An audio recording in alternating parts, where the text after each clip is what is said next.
Welcome to the Chronic Health Collective. This just isn't a community, it's your fresh start.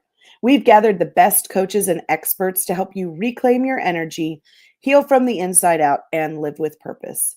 So, whether you're longing for more energy, deeper healing in your relationships, or a life that feels more aligned and fulfilling, you're not alone anymore. Hi, my name is Jessica Hammock, your trauma recovery and transformation coach, and I will be with you tonight talking about this topic of grateful, grounded, and triggered, navigating trauma and connection during the holidays.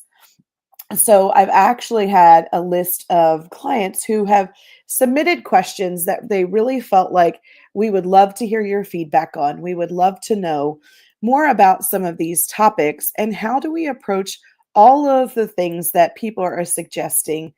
So much of what happens when we watch social media and other platforms around us, when we have people speaking into our lives, they're like, well, you should do this and you need to try this. And I did this.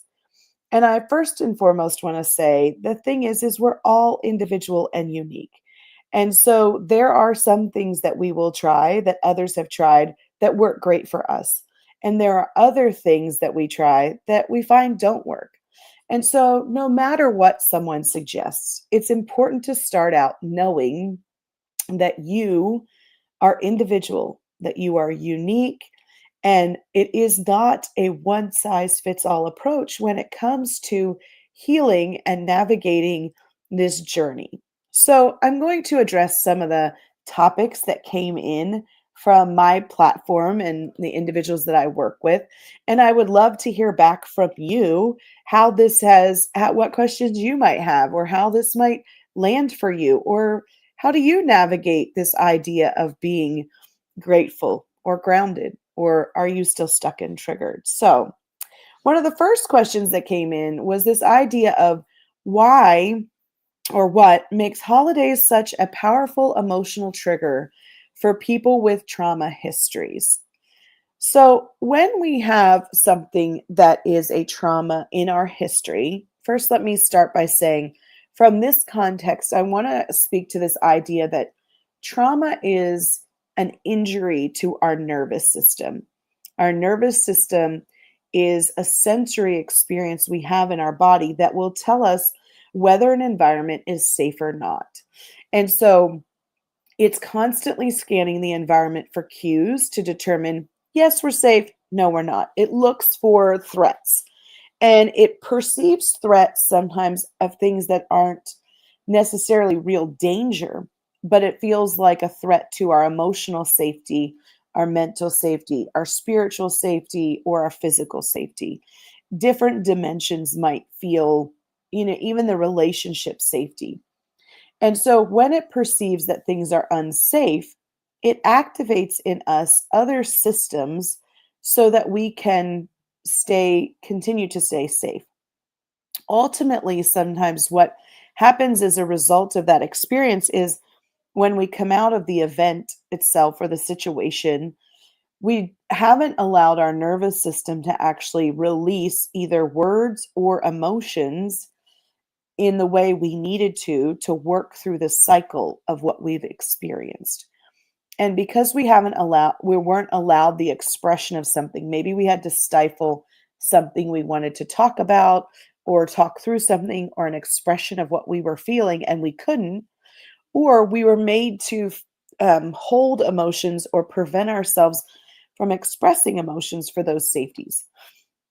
So when that happens, it can store in our nervous system as an injury. Now, injuries come in what I call all different sizes and shapes. It could be band-aid size to potentially even like losing a limb size, meaning it's significant impact on our life.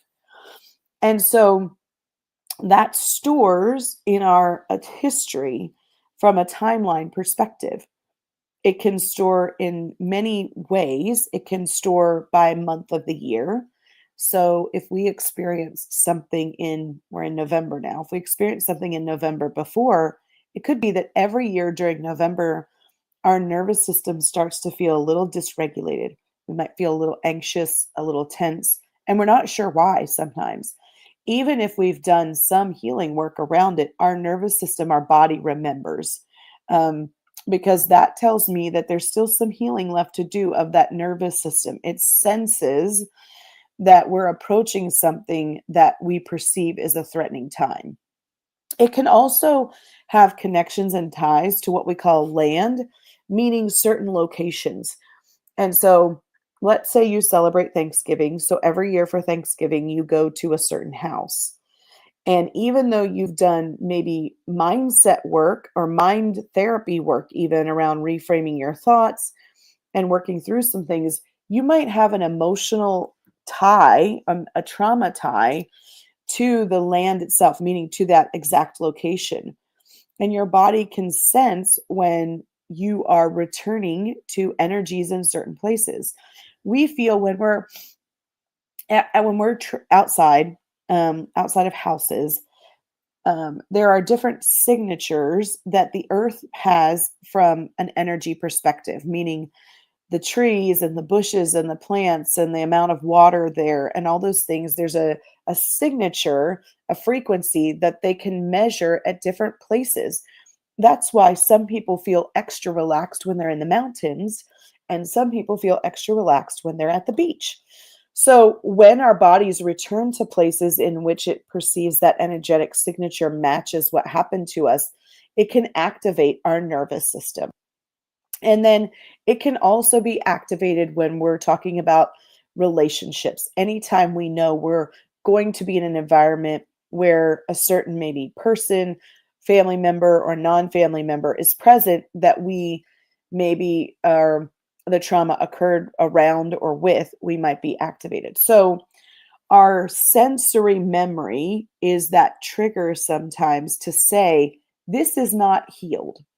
When we experience that nervous system dysregulation, it's a sign to us that there's still healing left to do. So a lot of um, tumultuous energy happens around holidays. We are trying to come together, and here's why that kind of lands is this idea that that trauma and gratitude and holidays and relationships, what is one of the crossroads of those four things, or the commonalities, or is this idea of connection, expectation, and emotional safety. And so we have an expectation, even if we are not cognizant of it, that things are going to go a certain way. We may think they're going to go terrible, and they do, or we may think that they're going to go amazing and they end up falling apart and going terrible. And so I like to remind clients that when we have a bar of expectation and reality is vastly different, that space in between there is where we fill up with intense emotions. So when we're experiencing holiday expectations, there's so much in entertainment world that sets this parameter for this amazing experience. It wants us to experience joy and sentimentality and peace and light and fulfillment and ultimate connection. It portrays ultimate connection with family and friends. And so it sets it as this really energy high of a great experience. And there are times when that happens, but there are times when it doesn't. And so if we have not processed those emotions in between there, we have that memory now that's essentially reactivated every time we come up on that holiday if we haven't worked through those things. And so starting with this idea of what are actually my expectations? What am I expecting of myself? What am I expecting of the situation or event that I might be walking into? We have multiple holiday celebrations coming up. No matter what, faith or community you're part of, if you live in the United States, there's quite a few here, but there's a celebration of Christmas or a version of that that's held around the world. And so this doesn't just have to be for the holiday season, but this holiday season coming up for like November and December, this could be any holiday season. And so it's important to remember, what are my expectations? Um, Giving myself this idea where I don't necessarily have to lower my expectations, But if I can kind of give myself some more parameters or reframe around what's going on, it's that I allow myself more space for that connection to occur or for emotional safety to happen. So, when I think about that, one of the other questions that came in really is specifically tied to this month of November is this idea of gratitude. Gratitude really is a powerful thing, a powerful tool in our toolbox. It's not the only tool. And so their question was, how does trauma affect the way we experience or express gratitude? And I love that question because the default setting for so many people is to say, hey, it's November. We need to express our gratitude. And I don't think that there's anything wrong with the overarching theme of doing that. I also think that um, it's really important that we not just default to using a tool that may not be the best for us. And so, what I would say to you is you have to know first and foremost that you are in a place of emotional safety. And so, if you are coming out of an extreme experience with a traumatic event, or you're still in that very what we call strong injury phase or a triage recovery phase, don't force yourself to just go have gratitude. That's lingering on this idea almost of being the toxic positivity. If I just am grateful, things will change and shift. And that's not accurate because, in a lot of ways, you're bypassing this idea that you need to express or experience healing. And so, part of what needs to happen first is knowing that you are grounded in your body, that you're aware of what you're thinking and feeling, that you're emotionally regulated. It can be a powerful tool on the process of healing. When we use gratitude, it can rewire our brain, but we can't be stuck in a place where we're dysregulated consistently.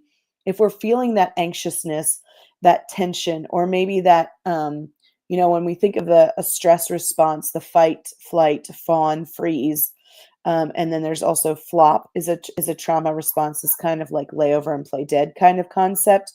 Um, if we're really stuck in one of those states, truly, and I don't mean in and out where we sort of feel it and can use our strategies and come out. I mean truly stuck in that dissociated freeze state, or we're in a true flight state where we're feeling like just extra disconnected, where we're going, place to place to place to place to avoid that calm sensation. Then we need to think about forcing ourselves to just be grateful in that moment is actually not acknowledging where we're at. So, the powerful example I guess I could give you of this is you can't be running in the woods to try to get away from the bear and be like, I'm just so grateful I can run. I'm just so grateful that I have a place to go. I'm just so grateful that I have legs. Your body's going to be like, are you crazy? Are you listening to yourself? Stop using all your extra breath and extra energy to just be grateful. That is forcing ourselves to not acknowledge the experience that we're going through. And part of the reason we sustain injury in the first place is because we have been bypassed. Our emotional safety and connection has not been acknowledged. We didn't have the capacity. In that moment of being in those stress responses, our goal is to get our nervous system back to some regulation. It is the process of starting to use tools to regulate our vagus nerves, to regulate breathing is a powerful tool. A short breath in and a long breath out. If you're really feeling that anxious, nervous tension and you're stuck in that response, a simple thing, a short breath in, long breath out. I say we're blowing out candles, but the candles is like 100 of them on Aunt Jane's cake. So we're going to take a long breath out.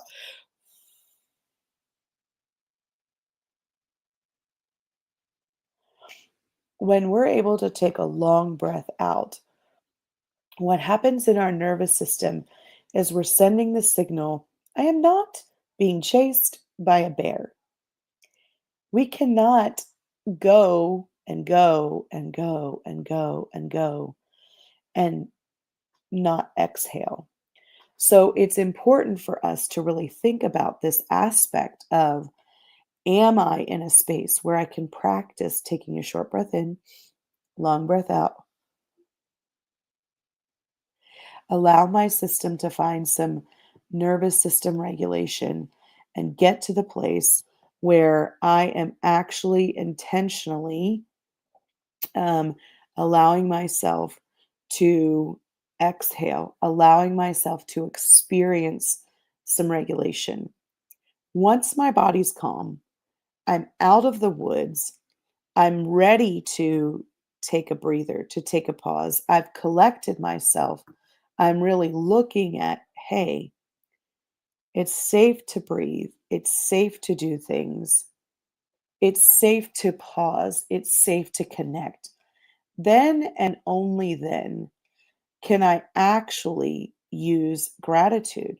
Because then and only then is my nervous system and my brain pathways going to anchor it in a way where it lands, where it sticks, where it heads in the direction of rewiring things because I'm doing it from a grounded, safe place. And so I would just challenge you to think about, as you walk into these things, trauma can impact how you express gratitude, but forcing yourself to make this expression will not serve you if your body is still activated.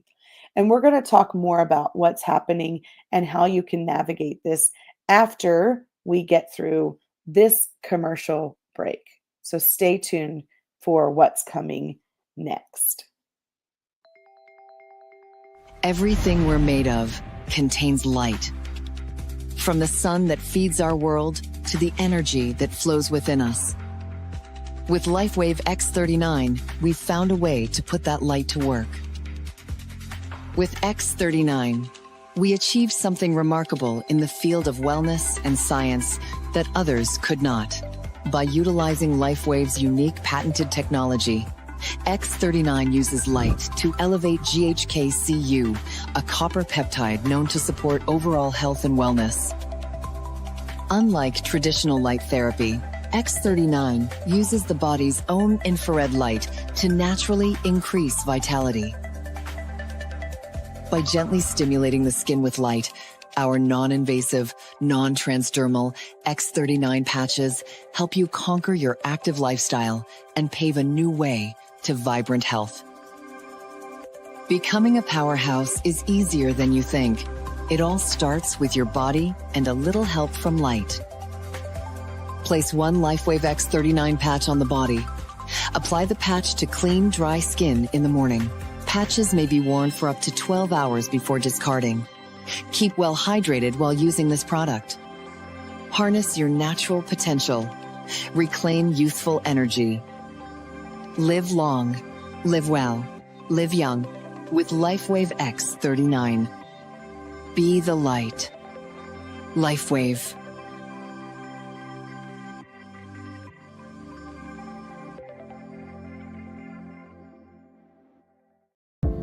Have you encountered a situation or an event in your life that's caused you to feel stuck? You were on a journey to live your best life, but thoughts and feelings from the past keep showing up and has caused you to feel like you're not headed in the right direction or being the best version of you.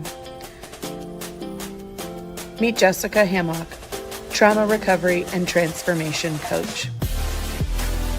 Not only will she teach you about emotional and mental health, she's here to help you unwind the treasure of who you are from the trauma of your past so that you can walk in the truth of your identity and break free from what is holding you back so you're able to nurture the best version of who you're meant to be. The time is now. Let's get started. Okay, so we left off talking about this idea of making sure our nervous system isn't just heading straight into toxic positivity, but we really are grounding into a sense of safety. So the next question that actually came in is this: why do relationships often feel more strained or complicated during the holidays? Our nervous system actually does something called nervous system mirroring. And so I used to teach theater. I'm going to tell you a bit about that idea of when in theater, we would talk about this idea of mirroring. And it was a concept where we would have two people stand across from each other, and whatever one system did, the other system did.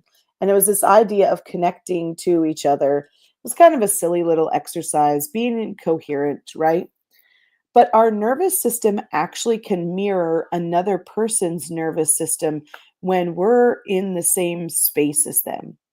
The Heart Institute in California actually measured through different technology that we can feel somebody's heart energy field up to 6 feet away from us.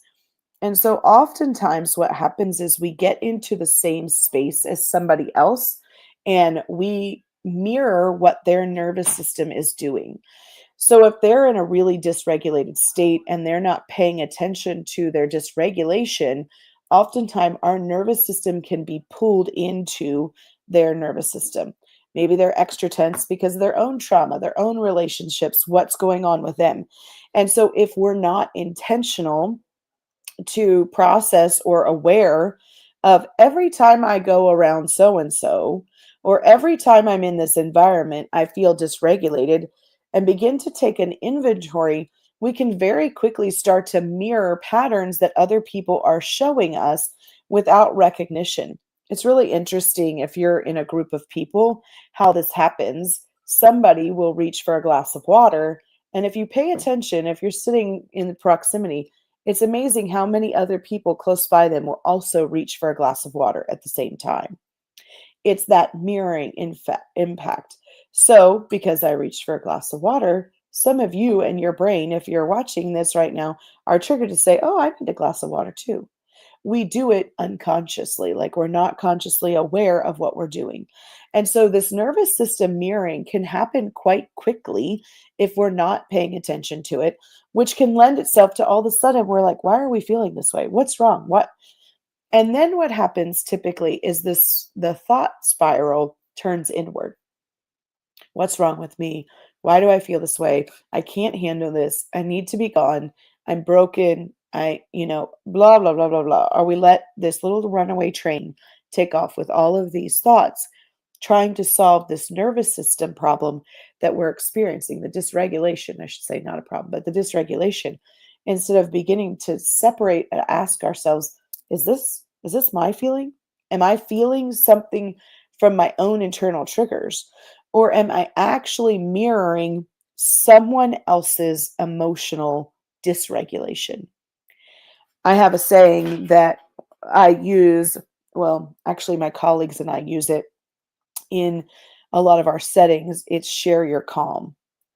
When you are working through trauma and when you are working through nervous system regulation, you can find those techniques, and I'll share some later, that can help bring you to that nervous system regulation. But when you walk into the room and you're able to share your calm, your nervous system is not, they're mirroring you then. They can mirror you instead of you absorbing them. Because ultimately, then what happens when we are mirroring what they're showing us, what somebody else might be showing us, we can hit a level of emotional mental fatigue. All of a sudden, we're worn out and we have no idea why. We didn't actually do any physically demanding things, but just being in the space of that can drain our nervous system capacity. It's like in your phone battery, there are certain applications that actually drain your battery faster.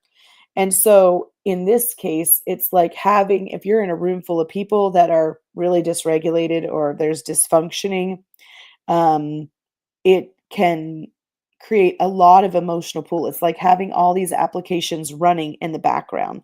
And so all of those things are, um, you know, happening and can lend itself to extra strain and extra pull on our nervous system.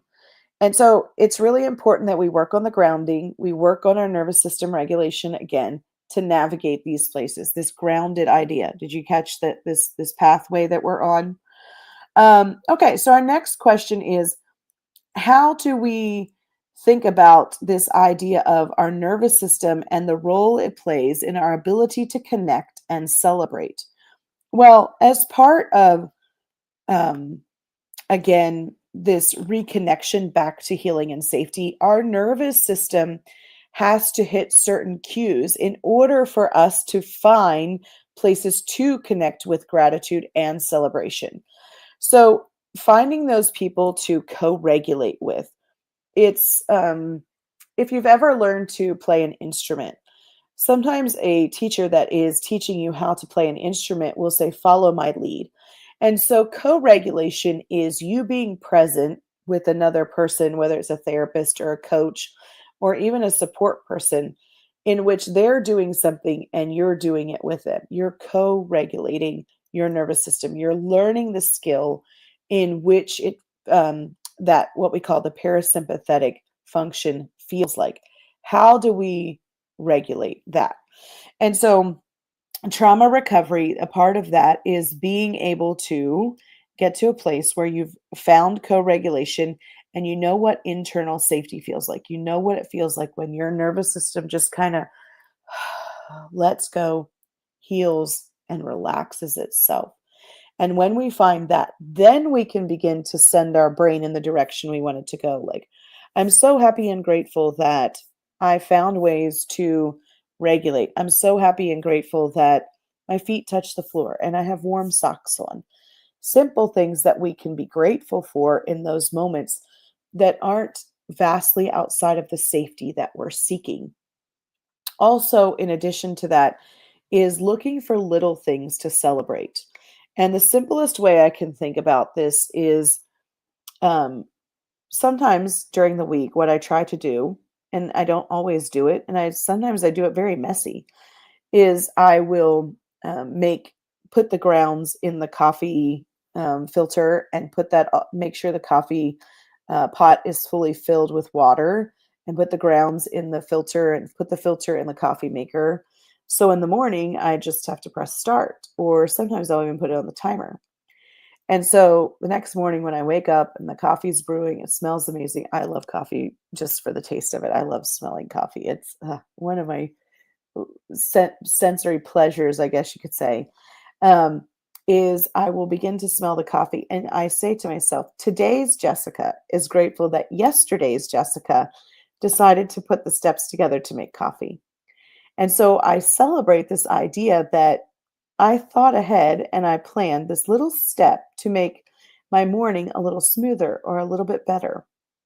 And so that recognition, that celebration is something that we don't do enough of. Um, Outside of gratitude, it's a powerful process. And simple celebrations can sometimes be the most impactful. So, celebrating that you got out of bed today, sometimes celebrating that you took a shower, celebrating that you maybe went to the grocery store, celebrating that you did laundry. It can be simple things that we celebrate. It can be amazing accomplishments and wins that we have. Maybe celebrating that you're on a path to recovery and you were able to read something or watch something and your nervous system stayed regulated. Um, I have some clients that celebrate simple wins where past relationships where they will see the person's name, they will hear the person's name, or somebody out their children will mention like an ex and they might hear their name and their nervous system doesn't go into dysregulation. Their heart doesn't palpitate. They don't begin to feel tense. And so they were celebrating. I have several clients who celebrate this idea of, I was able to hear their name and I didn't react. Internally, I was not activated or triggered. My nervous system wasn't sending me cues that I was unsafe. And so celebrating some of those simple things can be the most powerful. Celebrating sometimes that you make decisions. When we are coming through a trauma experience and coming through the healing journey of a trauma experience, and that mental emotional fatigue is very heavy with us, it can be difficult to make simple decisions. What clothes am I going to wear today? What is the style of my hair? What is What color am I wearing today? Where am I going to go for this event? What am I eating for breakfast, lunch, and dinner? All of those things that are a lot of times when you're in a regulated state don't seem like they take up a lot of emotional energy. But when you're recovering from trauma, simple decisions like that are can feel like we have to move mountains to make them. And so celebrating when we're able to make any kind of decisions or any kind of movement in the direction that we're looking to go from healing kind of gives our nervous system a reminder of like, oh yeah. So when somebody, for example, let's say somebody has broken their leg and they're on what we call a physical health recovery journey. And full recovery means that they're able to return to all activities as normal in their daily life.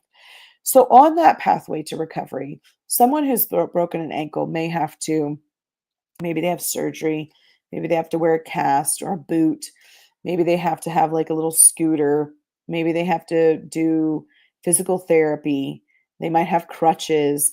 All these different things are happening along a recovery journey. And it's kind of easy to celebrate the markers of that, like, oh, I'm healed from surgery. Oh, I'm out of my boot. Oh, I'm released from physical therapy. Oh, I can put weight on it. Oh, it's not swelling. And we celebrate little markers of healing. And when we celebrate those, it's because we're on an awareness that healing is happening. But so many times individuals that are on a trauma healing journey or a mental health journey where they're working through some of those things don't pay attention to the little markers the same way. Oh, I'm not wiping the counters like I'm being attacked. I'm able to wipe the counters from a relaxed spot.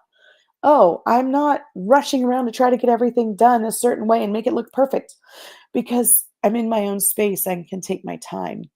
Oh, I so part of this navigating this healing recovery pathway and this nervous system regulation and giving ourselves these safety cues is really this idea of celebrating those small things that we are doing now that maybe were once difficult to do, celebrating small actions along the way, celebrating being present in spaces without experiencing the disruption. So think about, make a list of things that you can do now, maybe you couldn't do yesterday, and celebrate it, acknowledge it. And then if you have so many of them, allow yourself to decide on how you want to celebrate these things. Sometimes it's a simple verbal acknowledgement to celebrate. And other times it's like, no, I need to go anchor this in. Maybe I'm going to purchase something. Maybe I'm going to call a friend and talk about this celebration. Maybe I'm going to treat myself to an experience that really anchors in the fact that I'm celebrating this. So many people use celebrations when you think of like a birthday. They'll go to a restaurant or a special occasion. They'll be like, are you celebrating anything? And it's really powerful when you can go and they say, are you celebrating? Yes, I'm celebrating XYZ. Even if it's out of the norm, it's okay. It's your story and your journey. So begin to celebrate and enjoy that so that you're able to find those connection points. Now, when we are thinking about that, what are some ways that we can think about this idea of trauma informed ways to create holiday traditions that might feel safe and nourishing? So, thinking about what am I wanting to say yes to?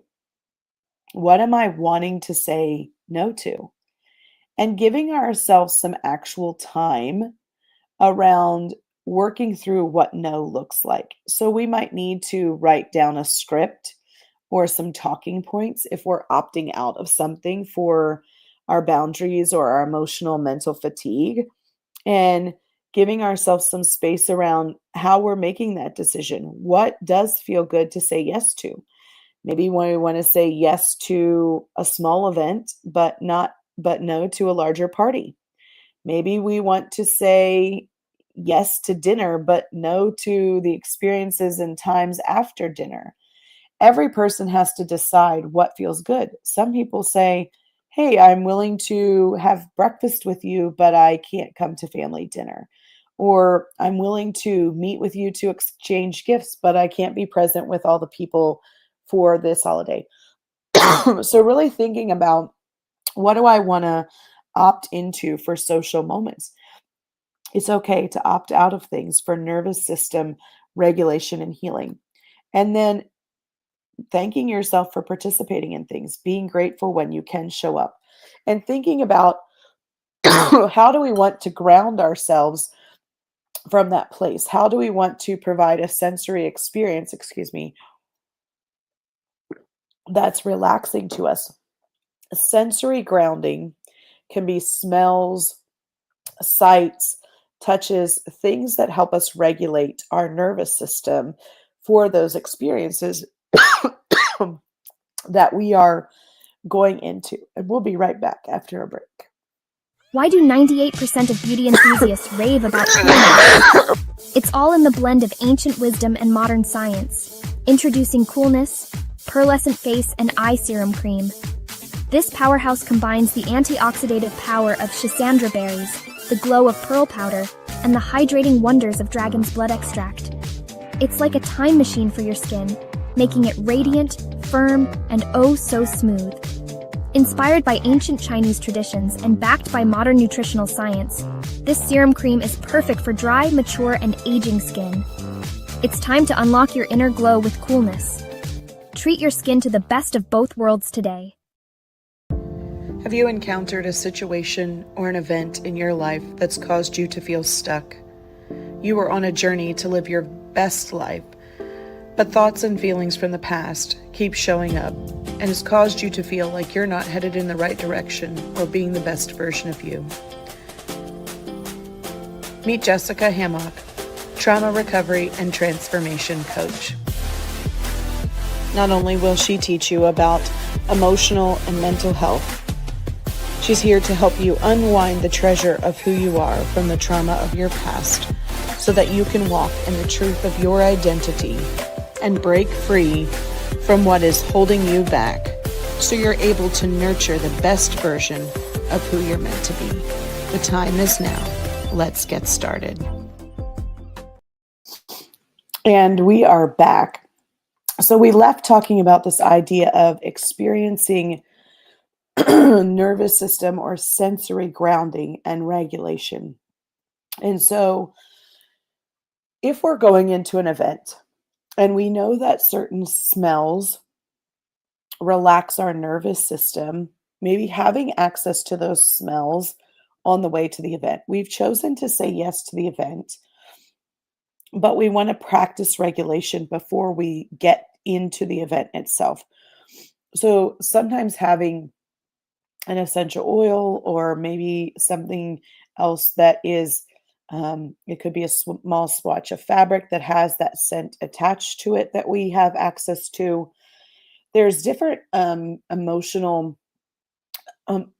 different essential oils that actually help alleviate certain emotions, but it's important to know what provides us that sense of comfort and safety. So if, for example, there's a certain fabric softener or a shampoo or something like that that is calming to your nervous system, have a small bottle of it in your bag that you can take with you and kind of smell. It triggers or activates your nervous system to calm down, to relax, because that is the smell that you associated with it. It could also be that sensory touch for you that helps your nervous system stay regulated. So if it's something soft or maybe something scratchy, having a version of that accessible to you, maybe in your pocket. I know some people carry a little trinket type thing in their pocket, like a smooth stone or something else that they can rub on that gives their nervous system a cue that says, hey, it's okay, we're regulated, we're relaxed. So having those sensory grounding pieces can really provide your nervous system with a signal that maybe you can't actively say out loud at those moments. And thinking about what is it? Maybe it's that you have a certain type of chewing gum you use or a type of mint that you carry with you that taste for you is a relaxed taste. And being aware from a taste perspective, if you're going into parties or events, that there are maybe certain foods that are activating to your nervous system. So finding the language around declining some of those things before you go. There's plenty of resources out there to kind of find language if you don't have access to a coach or to a therapist that you're working with. Is using Google or Chat GPT or something like that to even say, what is a polite way to decline a food that is unpleasant for me from a sensory experience? And there's many ways that you can communicate that. I would just encourage you to find one that you feel most aligns to you, and really be thinking about your alternatives so that you're not saying yes to things to avoid the. Sometimes we say yes to things to avoid the explosive response or the uncomfortable response or the comments back to us, but then we sacrificed internal safety. And so we really want to think about that perspective. So, what are some signs that someone is in a survival mode versus a connection mode during the holidays? Well, we've sort of talked about this idea that there are um, the fight, flight, fawn, or freeze, or flop. And so, what when we think about that, do we actually have um, this idea of how we might navigate those places where we're stuck in those, and really being aware of um, the patterns of what the things are that are triggering us versus connecting us. So, from an example of a fight thing, we could be, I was looking at my notes to make sure I found all the ones I wanted to give you earlier. Is, if we find ourselves snapping at a family member or something about a small comment,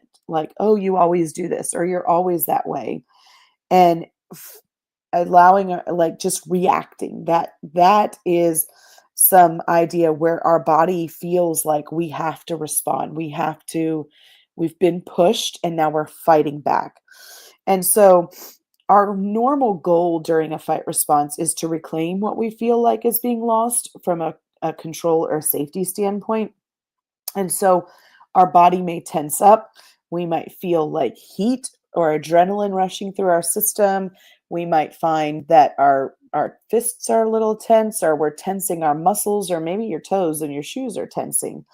But just feeling the need to argue that you're right or that you're safe, and feeling it may also be that if you've made a plan for how to stay safe and how to work through things, now all of a sudden you feel that is jeopardized and you're feeling irritated that plans changed. Why do they always have to do this? Or why has it happened that this has to happen, or this changed and I was. So when you're irritated at that, that is a fight response. Like, you want to get back to that. And sometimes even taking control. If you're like, nobody else can create safety for me, so I'm going to create safety and I have to have every detail perfectly planned out, perfectly executed. There's no way for us to control everybody else. We can only control our own responses and reactions and how we show up. And so if we believe that we are going to lessen a trauma experience or lessen an uncomfortable event by taking control of things and perfectly planning it out, we ultimately are in a fighting back response. This idea, if I plan it or I handle it, nobody can ruin it, simply is not accurate. So when we're in those practices, thinking about how we're able to kind of release that um, idea of being in control of other people. So I can be safe and be in control of me, kind of reminding ourselves that. But muscle tension is a technique that can use up the extra energy that's produced during a fight response. Our nervous system sends surges of adrenaline, and it's enough for us to fight to get our way to safety if we're really in danger. It's not meant to punch our relative in the face because we're angry at the situation or we feel like we're losing control. So, punching people and punching walls isn't what we're going for here. However, if we tense our muscles really tight and hold them for a count of 10, it can use up all of that extra internal energy that's desiring to fight to get to safety. And it allows our nervous system to go into that relaxed exhale posture. So, but when we're feeling so much energy and we're just like, oh, it's difficult to say, take a deep breath or just calm down, because that really aggravates people more. They want to punch in the face more. So instead of going with this, just calm down, just calm, it'll be okay. Just take a breath, calm down. Don't use that strategy.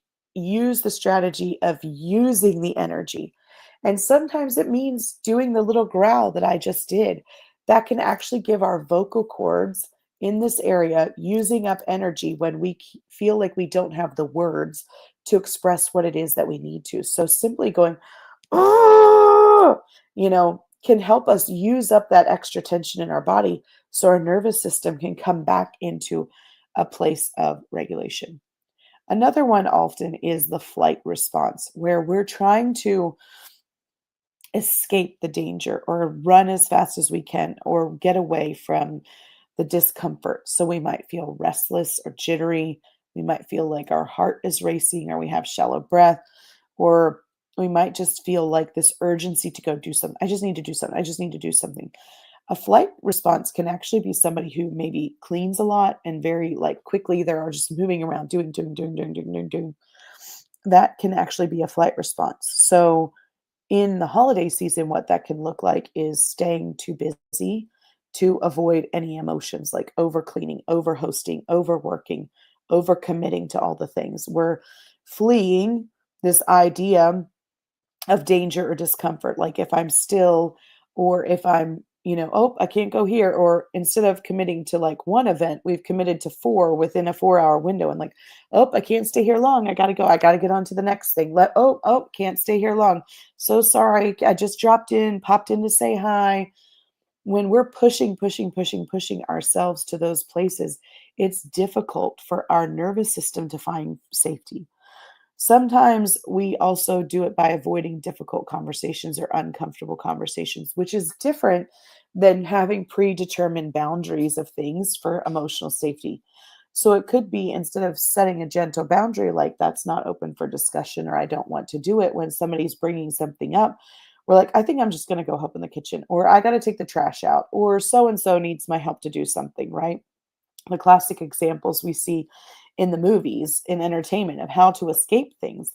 But that's not necessarily sending the signal that we're safe. It's just an escape term that we use. So using a boundary term would sound more like, that's not open for discussion right now, or I'm not here to talk about that. Things that communicate, we're not doing this right now, kind of thing.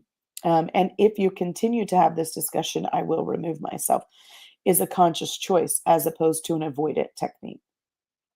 Feeling anxious and kind of want to dipping out early, or even scrolling through your phone to disappear when things feel tense. Back in the day before we had phones with us everywhere we went, it was kind of like, no, I'm going to just take a book. I'm just going to read a book. I'll eat dinner at the event, or I'll talk with somebody for a little bit, but then I'm going to go sit on the couch and read. So we're like in the event, but we're not really participating.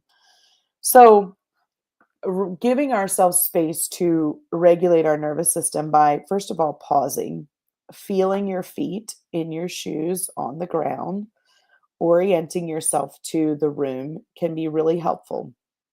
And so when we think about orienting ourselves to the room, it can be simply looking around and kind of challenging ourselves. Okay, how many red things can I find in the room? Or I want to find 5 red things.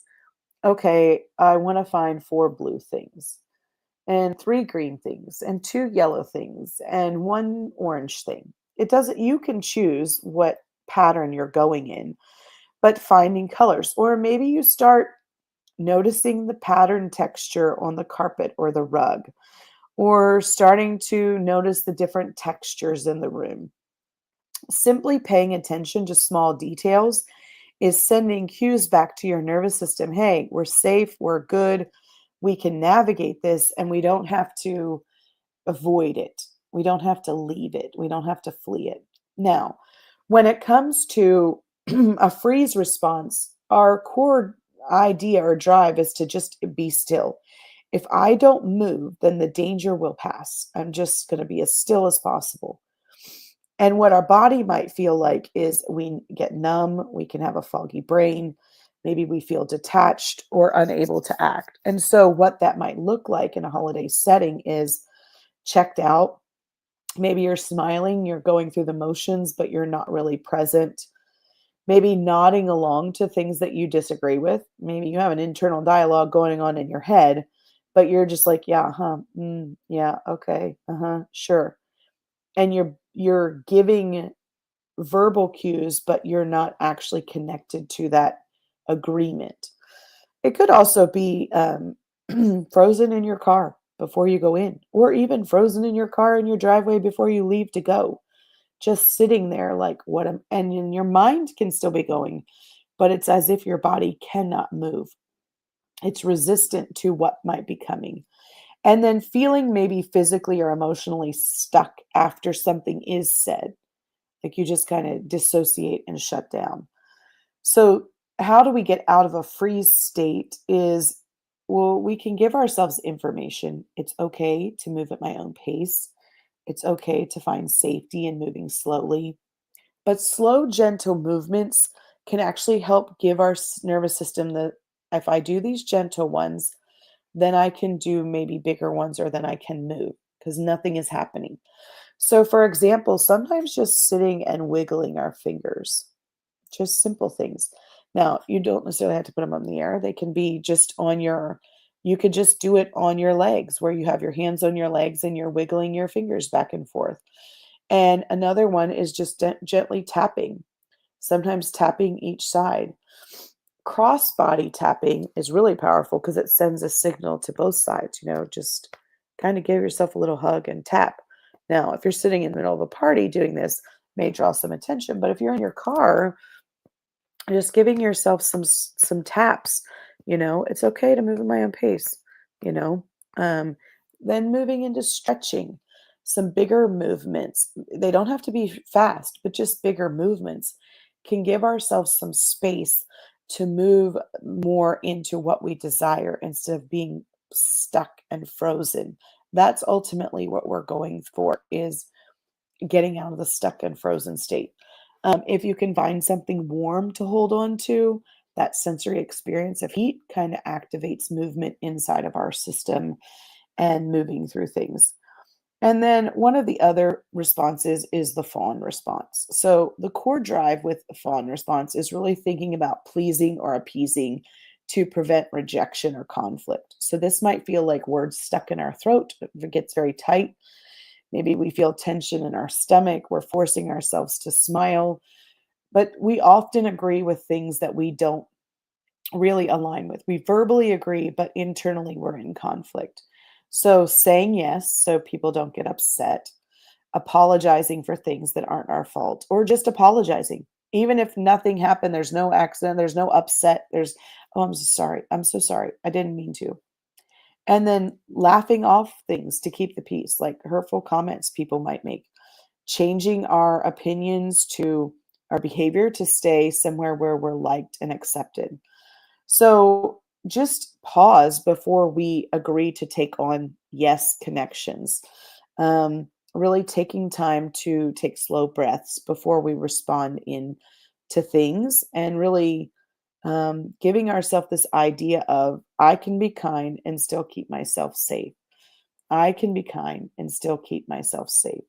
So I want you to think about, it's okay to name what's happening, name your response. It's okay to offer your body cues of safety, like your breath, your movement, your grounding, your calming sense. It's okay when you feel settled to kind of choose connection. That's where we choose celebration, where we choose grounding, where we choose to move forward with what feels good to us, and kind of instead of pushing ourselves to do these things. Gratitude and things can still exist even when we have grief and trauma and other things we're healing from. We can still choose gratitude. We can choose connection, and we can choose laughter and joy. Those aren't things to be negatives. We're in the space of thinking about how can we repair even if it's not perfect. Listen, you don't have to do this alone. If you want to hear more about working with me, you're able to reach out to the contact information on the screen and really thinking about this idea that you are part of a collective. If today's episode spoke to you, don't go it alone. Book your free consult with one of our expert coaches at chronichealthcollective.com for your personalized support.